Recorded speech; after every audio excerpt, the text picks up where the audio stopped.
Because it happened against where I fear the most on free kick, corner, and set pieces. So we conceded 2 easy goals. We have to give credit to the Iceland team because they show great character in the second half. But against Germany, they are very good in this area. So we have to be careful. Remember what happened the last World Cup in the quarterfinal. We conceded a goal and we lost in the quarterfinal against Germany on a free kick. Yeah. But going forward, France looked terrific tonight, didn't they? It really did look like it clicked into gear for them. Yeah, really impressed with them tonight. I thought their attitude right from the beginning was good. Mentioned it at half-time, Pogba, Matuidi, I felt that they set the tone, and then gradually as the game went on, Payet, Griezmann in them little pockets, which caused Iceland a lot of problems. The word enigma was almost invented for Olivier Giroud, wasn't it? I mean, he gets stick from his own fans at the Emirates and at the Stade de France as an impartial. When you've watched him, obviously, last season and when you were in the Manchester United dugout, when you look at Giroud, what do you think? Well, he's a handful. I mean, he can hold the ball up, he scores goals, obviously physically he's very strong. But, yeah, he can be frustrating at times, but to be fair to him, in this tournament, he's pitched in with a lot of important goals. For me, it's always good when he's under pressure. Simple as that. What, you mean pressure from outside the pitch or during the game? From his manager, from the fans. Every time he's under pressure, he reacts in the right way all the time on the pitch. Okay. I think he gets a bit of a bad run of it at times. What frustrates people about it, certainly me, is he goes down too early. He's a big guy and he throws himself around a lot. And so when he's not playing particularly well, the people remember that. But he does get some... He probably misses a few goals that you think he should get, but I tell you, when he's in this sort of mood, I mean, it's a great run off the back of the defender, and once he gets in this position, that's a good finish. That's a striker's finish, head down, good strike through the goalkeeper's legs, and he'll always likely to get you one of these. He's always good at that last stitch, right on the back of the shoulders of defenders. It's a brilliant ball. Yeah. But he's always up there. And, sometimes I think he gets a bit of a bad run of it. A ball described by Glenn Hoddle with a lot of swaz on it. Could you define swaz for our viewers, please? When you see a ball like that, it's got swaz on it. I don't know what it means, but seems all right. Seems like the right word. Well, you were good at delivering it. You could see that Payet. That was up. Because the goalkeeper had to come for that, didn't he? Because if he hadn't, I'd be saying to you, why, when he's headed it in from 6 yards out, has the goalie not come for it? Yeah, I mean, there was a lot of very good crosses in this game from both sides. But Payet went... It's a very hard skill to get it up and down in a straight ball, but yeah, that's what Giroud is good at. I mean, he's so big and powerful. The straight ball, but because yeah, that's what Giroud is good at. I mean, he's so big and powerful that he should use his physicality a lot more than he does. The good thing from France's point of view, this is shown at Arsenal. He scores in batches, and then as we saw, he didn't score for 4 months, but that's not something that France have to worry about. So the fact that he is in a run of goal scoring, yes, fingers crossed. He does do that. He has good. He did it in the preparation games before the start of the tournament, and did it during the tournament as well. Most of the time we've been very critics about him because he has to get 5 occasions to score 1 goal, and I think he's been very efficient during the tournament. We can have a look at who's leading the goal-scoring charts. Griezmann is up there with 4, and that's interesting. Obviously Gareth Bale's in there, but how many Frenchmen are in there as well? If it is level, then it'll come down to assists. We won't worry about that now. But Griezmann, Bale, Payet, Giroud, obviously Morata can't. Gomez is out for the rest of the championship. Never rule out Ronaldo or Robson Kanu, for that matter, in there as well. So interesting, how many Frenchmen are up there? Griezmann. Still a long way to go to break the Platini record.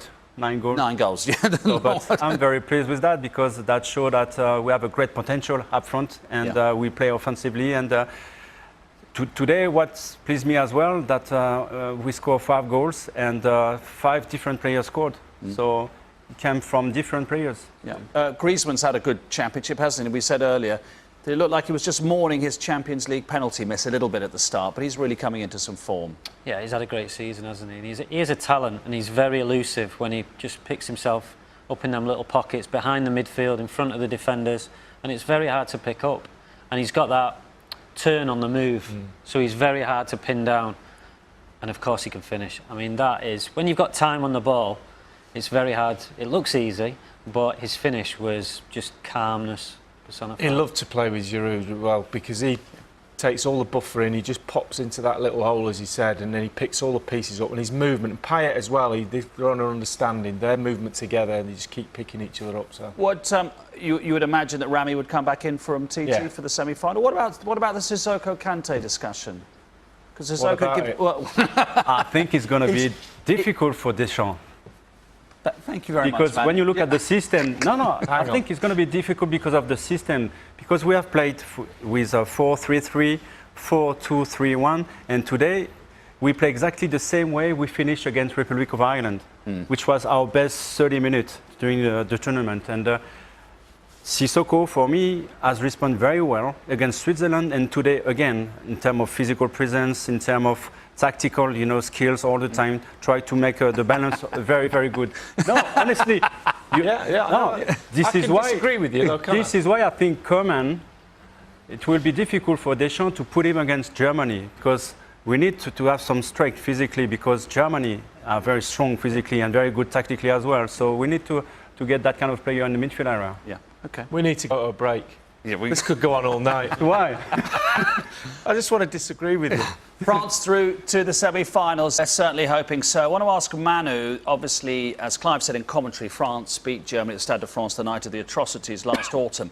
But when it comes to major championships, Germany, West Germany as they were, get the upper hand. Is there something psychological about playing Germany at major championships? When you see the regularity of Germany for the last World Cup and European tournament, it's impressive. So they're always being in a semi-final or in a final. They're always there, whatever happens. So we know what to expect against them all the time. They're going to be ready, even if they're going to miss some important players. I mean, we can see 1958 was a third-place playoff in the World Cup. Yeah. Then there was the infamous Schumacher and Battiston. When it was 1-1 after 90 minutes and 3-3, having France been 3-1 up after 120 minutes. I remember that game. That? I was crying. I was in my parents' home. Yeah. I was so annoyed by the German guys, and to be honest with you, I hate them back in the days. Now Back in the days. Completely different now. Yeah. Yeah. But I remember that. But you're right. Even winning 3-1, very close to the end of the game, we lost on the penalty. So they never, they never give up. You know that. And when we look at the German team, it's interesting, Ryan, through the spine they've got problems for the semi-final. Hummels suspended, Khedira out, Schweinsteiger struggling with a knee injury, Gomez out. So, I mean, look, they're Germany and they'll have a great squad, whatever. But through the spine of the team, they've got some problems to sort out there. Yeah, they have. I mean, they've obviously got a lot of quality to come in as well. But that's also a problem for France. What they're going to do? They changed the shape against Italy. I suspect they'll go back to a 4 at the back. But France will have a problem. What team are they going to pick? Who's going to come in for Khedira? I expect probably Muller to go up front instead of Gomez. And they've got enough centre-halves to come in. But, yeah, it's a problem for France picking the team. Yeah. Let's hear from your old teammate, Patrice Evra, after that great win for France. Here he is with Leon Mann. Patrice, congratulations. What pleased you most about the performance today? We respect Iceland. I think that's pleased me a lot and from the beginning of the game. And it was a good start, and that's what we say before the game. And we know a lot of teams, they fell in this trap, and we didn't. That means we were ready. We didn't want tonight to go out of the tournament against Iceland. We got a lot of respect for them, but when they win against a lot of teams, and you can see what people say after that. And we didn't want to give, I will say, to the people a lot of criticism. And that's why tonight we give everything, and we say we were desperate to go to the semi-final. Germany next, a huge game. Huge game. Tenekos out last tournament in Brazil. It will be a big revenge, but we are ready. Thank you. As Manu said earlier, Germany won that game 1-0. They respected Iceland. I don't think he was trying to have a dig at people who might not have respected Iceland, but they took them very seriously. They did. You have to, because I think we said earlier, it's how they start the first goal and all of that with a game like that. When it's a pressure football, the team you're playing rely on that sort of pressure, build up of set pieces, etc. You've got to start quick against them, and once the quick goals really killed them off. But fair play to Iceland, the way kept at it, and we tried to just get Manu a bit nervous, saying if it goes to 5-3, you never know. But he wasn't having it.